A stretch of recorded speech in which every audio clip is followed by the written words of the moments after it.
Assalamu alaikum wa rahmatullahi wa barakatuhu. Bandiraɓe sehilaɓe jangiyankoɓe, ene wayno en garti e windande men wattore 21 Dental Dina TV.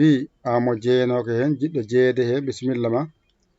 Jahata ko YouTube binda Dental Dina TV jiyangal, janta e jangoɓe jingoɓe walloɓe 77 906 1481 mbaɗan hen balle men e jingere men Orange Money walla Wave walla Western Union MoneyGram. Jingen ballen duusen, bisimillah jangen. Windande wattore 21 hande eɗen janga ko wiyete qafara.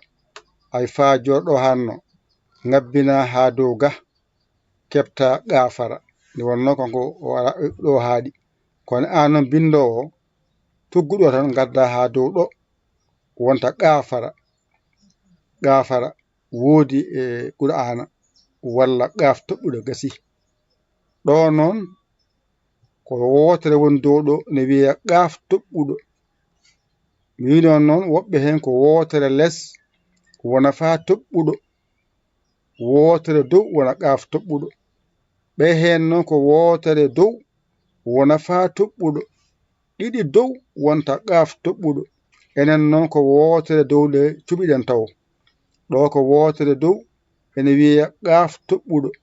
On jangino wotere less fa toɓɓuɗo. Hande eɗen janga qaf toɓɓuɗo. So woni dow wiɗum qaf mbiya toɓɓuɗo, less woni mbiya fa mbiya toɓɓuɗo. Less ko fa toɓɓuɗo, dow ko qaf toɓɓuɗo. So adima qaf toɓɓuɗo, hakkude bindol qaf toɓɓuɗo. Ay so woni sara noon, ay ɗo no wayni ko ɗo wiyete qafara. Ay ɗo yowani, ay ɗo kadi yowa noon. Ɗo kadi yowa noon. Ɗo woni qafara, ɗo woni qafara, ɗo woni qafara. Wadde en paami ala ko woodi so wona qaf toɓɓuɗo e qafara. Qur'ana o dow ha less ɗum ɗo woni toon. Ma woni qaf toɓɓuɗo walla qafara. Windande 21 ala ko jangumi hen so wona holno qafara wayata e qaf toɓɓuɗo. So adima e bindol ko qaf toɓɓuɗo mbiyanmi. Hakkude bindol qaf toɓɓuɗo, sara bindol qafara. Ala mo wundi hay goto qafara. Ɗo tan gandanmi ɗum Qur'ana o dow ha less ko ɗo pamanmi qaf toɓɓuɗo e qafara.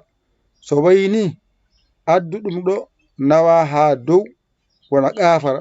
No ɗo wayni kala ko wayni ko qafara. So wayni noon wonti fajorɗo haɗata, ay fajorɗo haɗata. Ɓenna dow wonta qafara. Faya less wona wow. So fayi ɗo ɗo ay ɗo tan fayi less wonti wow. Ari ha ɗo ko fajorɗo. Ɓenni ha dow wonti qafara. Wadde pamon ɗum moƴƴi. Qaf toɓɓuɗo so adima hakkude bindol qaf toɓɓuɗo, sara bindol qafara. Ɗo yowani, ɗo woni qafara, ɗo qafara. Waɗa ƴetta ɗo ngabbina dow ha wayno oɗo ni. O no ngabbina ha dow ha wayno oɗo ni. Wadde ganda wuton ko qaf toɓɓuɗo e qafara. So adima qaf toɓɓuɗo, hakkude bindol qaf toɓɓuɗo, sara bindol qafara. Ala mo wundi hay goto qafara. Ɗo noon ngabbin dow seeɗa ha nande oɗo. En kaaɗi ɗo ƴetton kuɗi mon e karneji mon, mbajiton jangon ɗigga. Son mbawi dawon on keeɓi kemnon galle mon, golle mon. Jingon duuson courant, wifi, connexion men jeeya, ndenden ɗum, jingen ɗum, mbawen folde ɗum. Ko noon defamde ko musidɗo mon guiɗo mon saabu Allah, Yaya Ly Ka Sénégal. Alhamdulillahi rabbil alamina. On jarama, wassalam.